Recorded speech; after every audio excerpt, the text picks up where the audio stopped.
Il n'a fallu qu'une fraction de seconde. Cet immeuble qui s'effondre à Gaza vient d'être frappé par un raid israélien. C'est pour se mettre à l'abri, tant qu'il est encore temps, que des centaines de Palestiniens ont fui chez Jaya, quartier déjà bombardé par les forces israéliennes à Gaza. Les enfants ont peur, même nous les adultes. Nous avons connu la guerre depuis notre enfance. Nous avons peur et nous ne pouvons plus la supporter. Les tirs croisés ont résonné toute la nuit. De Gaza vers Israël, Sderot, Ashkelon, Beersheva et d'Israël vers Gaza. L'artillerie israélienne est également entrée en action. Sur ces images de l'armée, les chars avancent le long de la frontière. Des milliers de réservistes ont été rappelés. Opération élargie, aérienne et désormais terrestre. Des troupes aériennes et terrestres des forces de défense israéliennes mènent actuellement des attaques dans la bande de Gaza.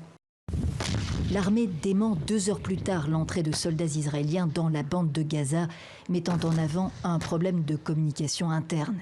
Pour sa part, le Premier ministre Benjamin Netanyahou évoque une campagne sur 2 fronts. Le premier front, Gaza, j'ai dit que nous exigerions un prix très lourd du Hamas et des autres organisations terroristes. Cette opération se poursuivra aussi longtemps que nécessaire afin de rétablir le calme et la sécurité de l'État d'Israël. Le deuxième front, ce sont les villes d'Israël. Je répète ce que j'ai déjà dit plus tôt aujourd'hui, nous ne tolérerons pas l'anarchie. Restaurer la loi et l'ordre dans les villes mixtes, Lod notamment près de Tel Aviv, c'est l'autre urgence pour Israël. Les violences sans précédent des derniers jours, véritables scènes de guerre civile entre extrémistes juifs et arabes, ont profondément choqué. Au 5e jour d'une nouvelle guerre qui ne dit pas encore son nom entre le Hamas et Israël, le bilan est déjà de plus de 100 morts, en majorité des Palestiniens. Pas de répit en vue d'ici dimanche, prochaine réunion publique du Conseil de sécurité de l'ONU.